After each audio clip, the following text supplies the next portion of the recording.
Okay. We appreciate everybody being here, and most importantly, we appreciate the three gentlemen to my right. Not often, I don't think, that you can get three icons of your sport in the same room at the same time. These gentlemen to my right certainly are icons of NASCAR. And we appreciate them being here today.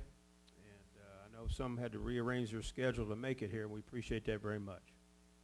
Joining us to my right, Richard Childress. Richard Childress Racing. Rick Hendrick, Hendrick Motorsports, and Coach Joe Gibbs from Gibbs Racing. Between these three gentlemen, they have combined for 19 Sprint Cup Series championships and 31 NASCAR National Series championships. That's impressive. And each one of them are here today competing again for another title. And several titles, in fact. But I'm just going to ask each one of them an opening question. I'm going to start with Richard. Richard, obviously you're competing for a Sprint Cup title with Kevin Harvick, but you also have a grandson that's going to race for a championship tomorrow night. So talk about that dynamic, and maybe just your thoughts heading into Homestead-Miami weekend. Well, you know, when you start the year out, that's where you want to be, is in a position to be able to race for a championship. Making the chase is really big. You got to do that first before you can run for a championship. We've been in this position quite a few years. I think somebody said 5 out of the last 10 years we've had a chance coming into Homestead. But my good buddy here to the right is a lot better than we are. So you kind of got it. You know, some of the years, some of our finishes would have won the championship in the early days, but they set a whole new bar for all of us to go out and run for, and to be able to be here and compete against what I call the best in this era. We're proud of that. And as far as the nationwide championship, we're just going to give it all we got, and told Austin just go race like he does every week, and no mistakes. If you don't make no mistakes, you'll have a chance. Thank you, Richard. And Rick, certainly no stranger to these championships, and you've won 10 of them as a Sprint Cup owner, 13 National Series titles, and Richard Childress 6 Cup championships and 11 National Series titles. But talk about, I'm sure this never gets old.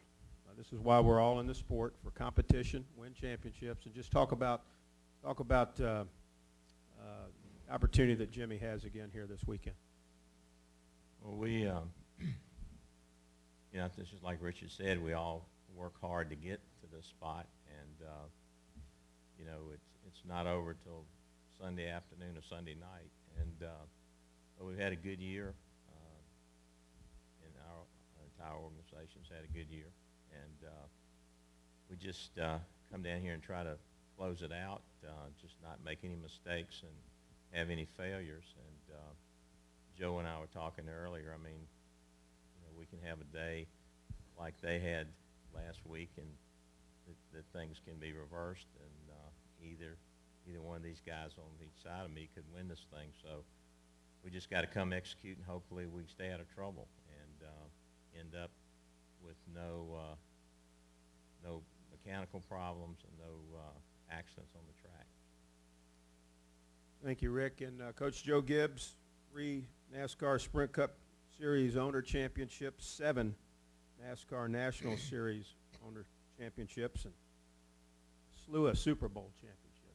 So you've been at the top of your game throughout your career. But just talk about, you brought over Matt Kenseth, and as a driver this year, Matt Kenseth has had just a super season. But just talk about Matt's emergence and his performance this year, and your overall thoughts about Championship Sunday. We started off, as somebody said, that Rick's chairs broke, and I said, well, nothing else he's got ever breaks, so. Richard, I don't know what the deal is. It's a thrill for us to get a chance to be in a sport like this, and it's the best people in the world at what they do, racing cars, and you get a chance to compete. It gets you so excited to come to the racetrack, got great respect for the other car owners. I know how hard it is to get, to this level and then to compete. And it's been a thrill for us to have a chance, to run for a championship. Matt came over with us, and I don't think anybody in the sport, and certainly not us, would have guessed that he could have a year like that. When you get him together with Jason, our crew chief, young guy, you just don't dream of the chemistry being what it turned out to be this year. So we're thrilled with that, and I think he gave it every single thing he had every single week, and our team did. It just so happens that this year, at least for these 9 races, you can't have a bad race. That's what happened this year. And, we had a bad race last week, and it put us in, a tough situation. We got Kyle sitting there. It's going to be a lot of fun, I think, for a lot of people, because you got Kyle in 4th there with, with the M&M's car for us, and we're going to be battling Junior and everything that's going on there. You got Nationwide. We got a chance to run over there. It's going to be, I think it's going to be a fun weekend for everybody. And I love that about our sport, and it's fun to be a part of this and get a chance to sit up here. Very good. Thank you very much. We're going to go for about 20 minutes, so we'll take as many questions as we can. We're going to start with Ed, and then go to Mike, and then to Tom. Ed, raise your hand. We'll get you the wireless mic. Where are our mic runners? Right over here. Right there. To your right. Thank you. Ed Hinton, ESPN.com. One quick one for Richard and one for Rick. Richard, like you say, these 5 times y'all have had a chance, and then other times even before the chase. How much does it wear on you that y'all have gone this long without winning a championship since '94 with Dale? And also, was that just a different world that y'all won those championships in, those 6 championships in, from this world today? Yeah, I think I wouldn't say it's so different. You had to beat a lot of good cars to win a championship, and I think, like I said earlier, Rick, hats off to those guys. They've done one heck of a job.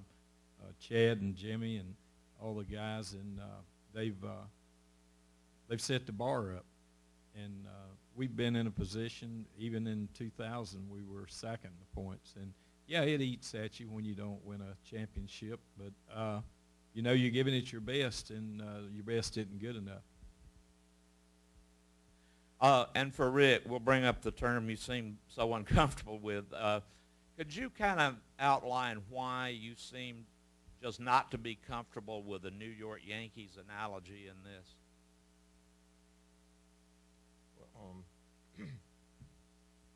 Well, I think, first of all, go back when I first got into sport, and I'd go to New York. I'd go every time to watch Richard get the championship, and never thought we'd ever win one. And we've put a lot of hard work together, and then Coach Gibbs comes along, and I would have never helped him if I knew he was going to be this much competition. I think we work really hard, just like these other teams work hard, and the chemistry between Chad and Jimmy's has been unbelievable. And just like these guys, the preparation with your whole shop, the engineers, your engine shop, everybody working together. But if you look at Jimmy's dedication to perfection, and Chad's the same way, plus the chemistry they have, it takes a lot of racing luck, but it takes a lot of preparation and talent. And I don't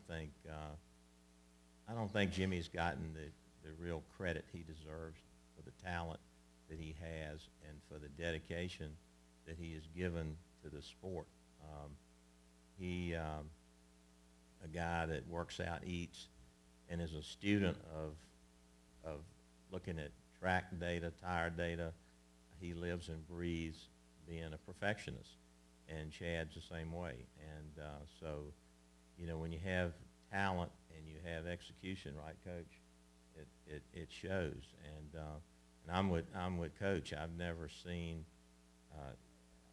this thing that his team did with Matt, which is a great guy, has been unbelievable this year. So you never know when that chemistry is going to happen, and you get on a roll and they get confident. And I give Richard a lot of credit. He and Kevin are going to separate, but they came in here and put it together and raced to the end. This is a tough sport, but I think every now and then you get a combination of people that really click, and if you give them the tools and they don't leave anything on the table, then they're going to be there every year. And I think Jimmy's as good as I've ever seen, and Chad's the same way. And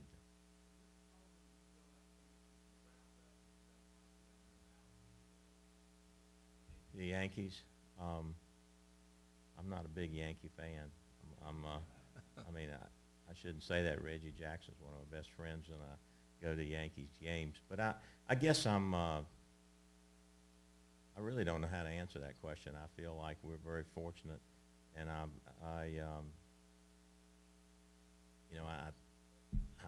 think that I'm real proud of our organization, and they work hard. And if people think that we're the team to beat, then we're doing our job. We'll go to Mike. Raise your hand, Mike, right here. And then we'll go to Tom, and then Jeff Gluck. If we could just have one question per media person. Thank you. Mike Hembry, Athlon Sports. Rick, you've seen most of the sports great drivers, and several of them have driven for you. Can you put what Jimmy has done and might do again in context against some of those the 4 or 5 other great drivers? I think, and I think Richard could probably answer this as well as I could.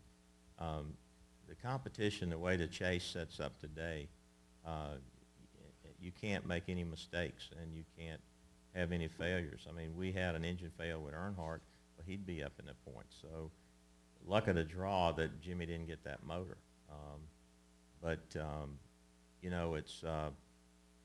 I look at, again, how the guy breaks down the corners and how he studies what's going on in the car. He never gets excited, and he's like a computer feeding stuff back to Chad and making the adjustments. And he thinks about the race before we get to the racetrack. He's planning on a strategy before we get to the chase, the way he eats, the way he runs.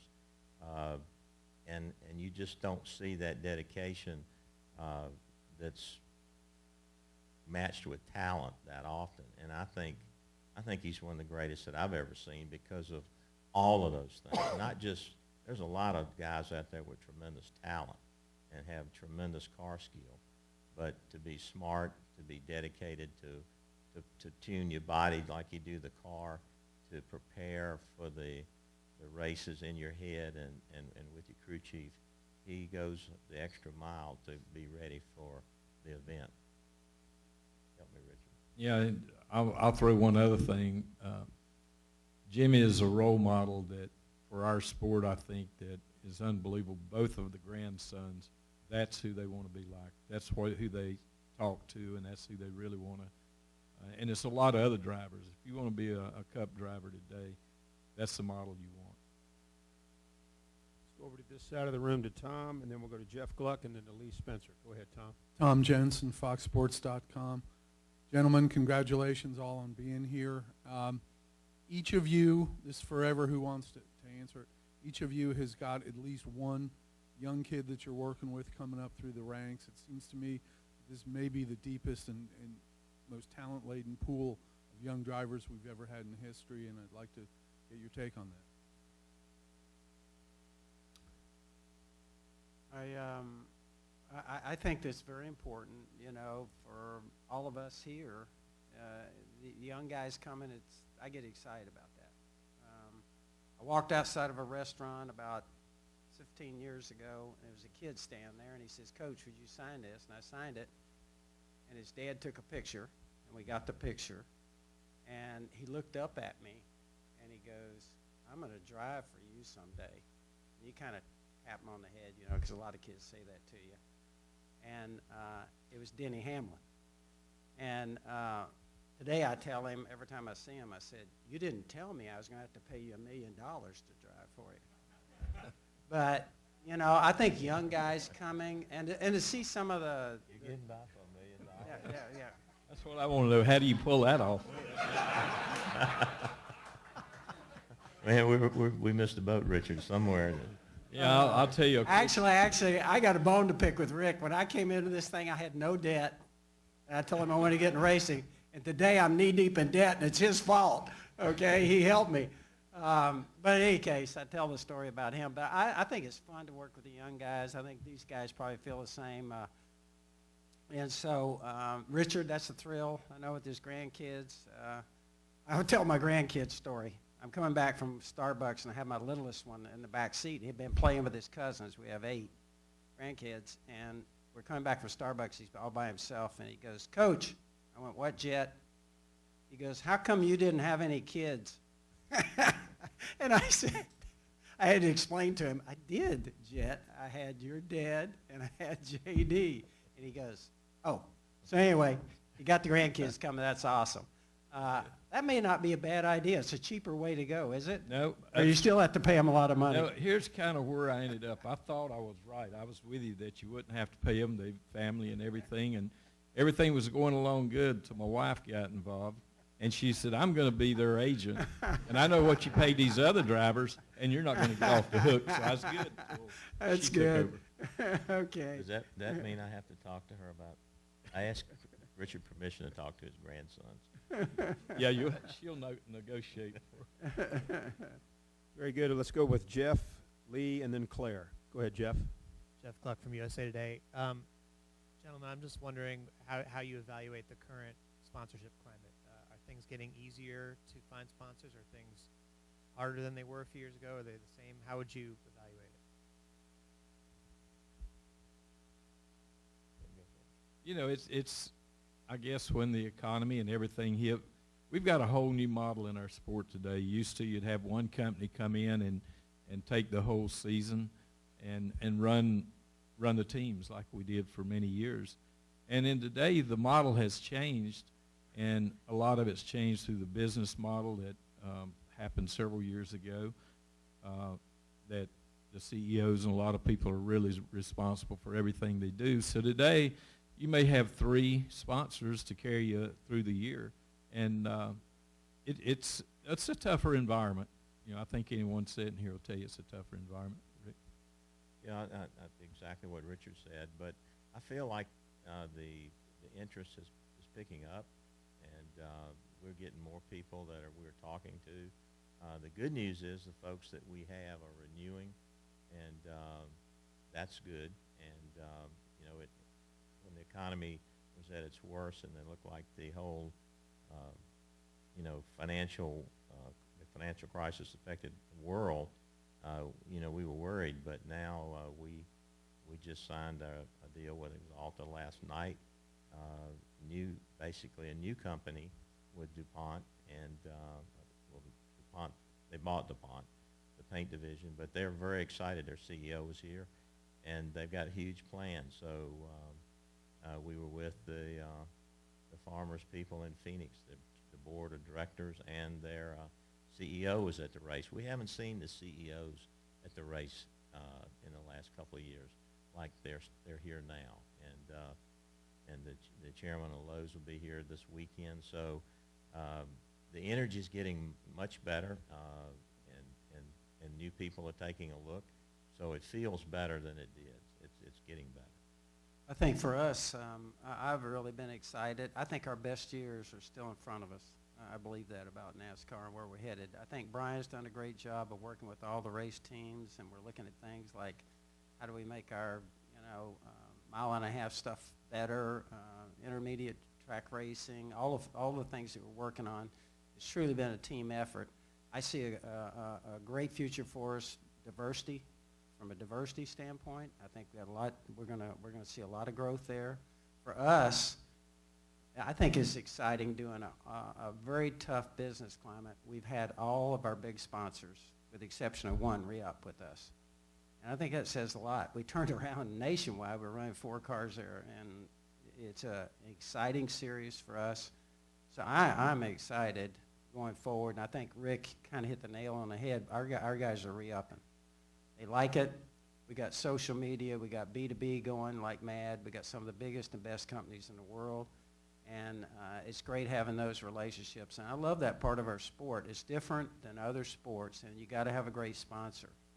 But the thrill of that is to see them expend what they do in resources, and then to win a race for them, win a championship for them. It's a thrill. And I love that part of it. I think it's going to propel us into the future.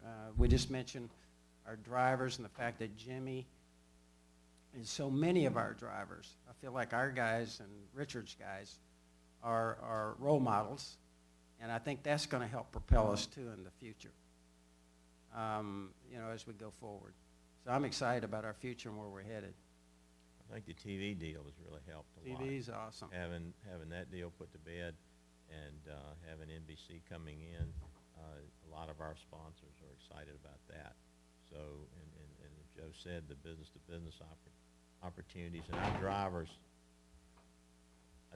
do a good job of working with our sponsors in this business-to-business opportunities, and we're learning how to do new things to generate other interests and other opportunities with our sponsors. And so, again, I'm like Joe, I feel good about it.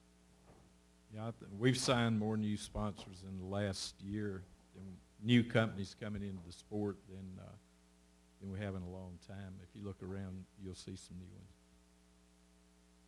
Let's go to Lee, and then we'll go to Claire, and then to Bob. Go ahead, Lee.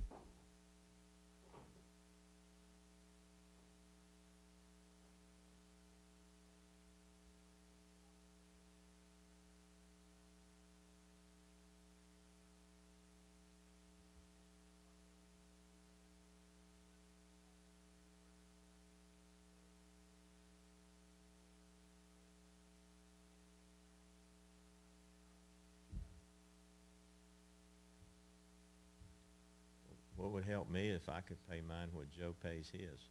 That would be that would help us a lot. I don't think you would. I think when you run this many races, you've got to travel. It doesn't get any cheaper. I think that we're trying to, again, make the intermediate cars and competition better. And there's a test coming up in December where we're going to work on that, and that'll be exciting because all the teams are working on it, and it's just not NASCAR's effort. So I applaud them for getting everybody involved.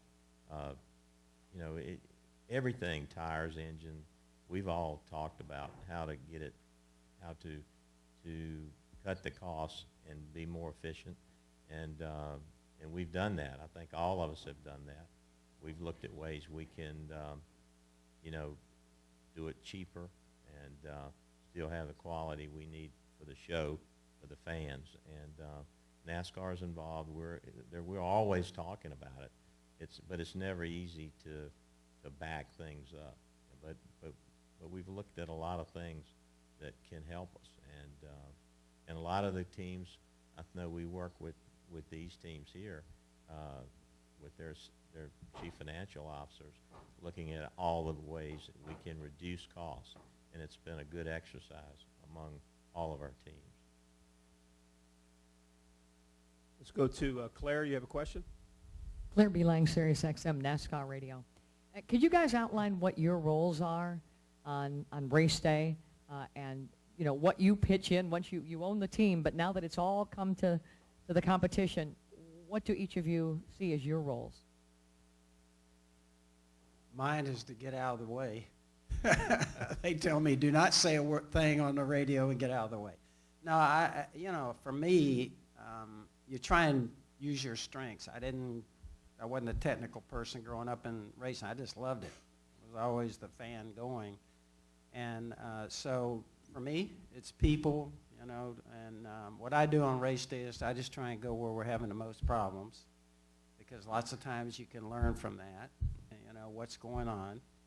And so I do most of my focus is on sponsors and people, picking the people and trying to keep, help keep them going in the right direction. And JD and I probably have this similar type roles, so that's kind of what I do on race day. I'm the same way. My job is to be here for the guys, but we've got a lot of sponsors. When you look at these cars, and they're all here, and they're all important, and you try to make sure you reach out and touch them. Usually when the green flag drops, that's my most relaxing time. It won't be Sunday, but we work hard trying to take care of our people and make sure they all got in, and our guys are at hospitality. We're meeting people on the grid. It's a lot of work when you've got multiple sponsors to make everybody happy, and that's what I see as my responsibility, because the work's done when we get to the racetrack, and it's up to the crew chiefs and the drivers. And I'm like Joe. I walk a lot of laps. I don't stay in one spot. One, because of nerves. Two, exercise. And three, just when you hear these things, when you listen to four of them at one time, anything you hear, you're waiting for a problem. And if you think you heard it, you go to that box to see what's going on, and that's kind of it. I do roughly the same thing. I do a lot of appearances that morning, autographs, doing things with sponsors, and then I get on top of get me a high spot where I can talk to all three of the drivers, or four, when it, depends on what we're doing, and just try to stay out of trouble. Let's go to Bob, and then we'll go to Mark Long. Go ahead, Bob. Bob Packer, Sporting News. For Richard, if Jimmy wins the championship on Sunday, there's going to be a lot of talk about when will number 7 come. I'm curious what you think the feeling will be in your shop of a lot of the talk about somebody going for a 7th title and matching Dale. Dale and I never talked about winning 7 championships, just like I'm sure Jimmy's not talking about winning in time. We always talk about winning 8, 9, 10. I think he has he's got the youth. Like Rick said, he takes care of himself, physical, mentally. I don't think he's focusing on 7 to beat that, or 8 to beat that. He's wanting to win a lot of championships in his career. Well, right now to, I think Mark Long passed to Jenna, so we'll take Jenna, and then we'll go to Dave Coleman and David Caravello. Go ahead. Jennifer AP. Joe, Matt was talking yesterday about last week at Phoenix, and the question was about the professionalism he showed when he got out of the car, and if he ever really, when he was alone, if he ever did get upset or reflected on maybe the moment slipping away. And he talked about when he walked by the team taking down the pit box and he saw the look on Todd Meredith's face, and he said that just crushed him, and he felt like he personally had done that to Todd and the team, and that he had let them down. Why do you think that he would take that position and feel that way when it truly was a team effort? And how difficult do you think it was for the 20 team to kind of get over that and pass that and come back here this week? I think it's in pro sports it can happen to you. I think for him to feel that way, it just says a lot about him, because I would say that Todd was looking at him like I was looking at him, looking at it just the opposite. How did we put him in a situation like that where he had to drive a car that was extremely hard to drive? And but you also know it is a total team effort. And as I sat and talked to Jason for a long time on Monday, and you're kind of going through that, because I've been in that situation as a coach. You make the bad call, or it could be this situation puts you in a bad situation. For instance, for us that day. So I think it says a lot about him, but I also think the feelings, lots of time, it went just the opposite for all of us. We felt bad that, that Matt was put in that situation. But that's part of sports. Only way you can keep that from happening, odds are, is to not be in the sport, because, at some point, things are going to go against you. But I think it also says a lot about him and the way he handled that. One of the hardest things in life is to handle tough things when it goes against you. And Over here, it's going to go against you about 80 or 90% of the time, even if you're real good. So you got to handle the tough times. Matt, that was, I really appreciated what he said after the race, and I know Dollar General and really appreciates that, and Home Depot also, kind of person he is. I think it means a lot for our sport, just like Jimmy. We were talking here, about really having people that you can look up to racing these cars, and I think it's neat. Kevin? Let's go to Dave Coleman, and then we'll go to David Caravello. Go ahead, Dave.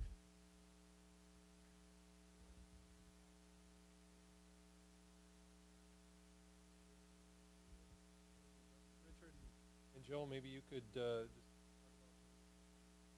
Jimmy's put some historical perspective on Jimmy's accomplishments and where he fits into the sort of that best ever conversation. I think, like Rick said, he'll go down in history as one of the greatest, if not the greatest. He's got many good years ahead of him, and I think he'll set a lot of records before he decides to hang it up. I think the hardest thing, like I said, in pro sports is to stay up there year in and year out. Somebody can get hot and win something, but to be up there every single year, I think it says a lot about, I love the fact that this is a team sport. It starts with Rick and all the people he's got over there, the engineering group, the motor guys, all the technical people for all of our race teams. And you got to have all that behind them. But I think at some point, too, it comes down to just, it's great talent. And, you got a crew chief there that's top of his game and is great. So hats off to Rick and the whole group there, that they've been consistently for a long period of time up there every single year. They run great every year. It's hard to do in pro sports, to be there every year. Let's go to David Caravello, and we'll end with Al Pierce. David Caravello, NASCAR.com. Rick, at a Hall of Fame appearance last week, Jimmy joked about how he had no idea what you and Jeff Gordon saw in him, and he still doesn't know what you and Jeff Gordon saw in him. Can you take us back to that time and tell us what you really did see in him? Well, I've known Jimmy since he was like 16, and my son told me he was going to be a superstar. He didn't show that in the Nationwide Series, and but we liked Jimmy a lot, and he was just such a classic guy, and felt like he was part of the family. And then when Jeff raced against him at Michigan, Jeff said he was special. He had a lot of talent, and so we took a chance, and we had no idea. I mean, there was no reason, no way to look at him that he could be that good. We didn't see what we saw in Jeff Gordon early on when he was racing in the Nationwide Series, and Jimmy had you thought it was there, but you didn't know it was just going to be this good. Final question, Al Pierce. Yeah, Richard, the worst kept secret in the garage is that Austin will be running Cup next year. We all know that. What is the delay in answering car number, crew chief, and all that stuff? Because we all know it's going to happen, but we need you to say it's going to happen. We'll probably announce something here in the next few weeks, kind of what we got planned. I mean, everybody's just speculating right now. Well done. Yes, well that's done, right, Richard. Lord. You sound like a football coach. I'm not going to answer anything. Don't show your hand, that's for sure. Listen, Richard, Rick, Coach Gibbs, can't thank you enough for coming in. It's been a real thrill just for me to listen to you three and be around you three, and we appreciate all you do for the sport of NASCAR, and best of luck this weekend. Thank you. For sure. Gremlin.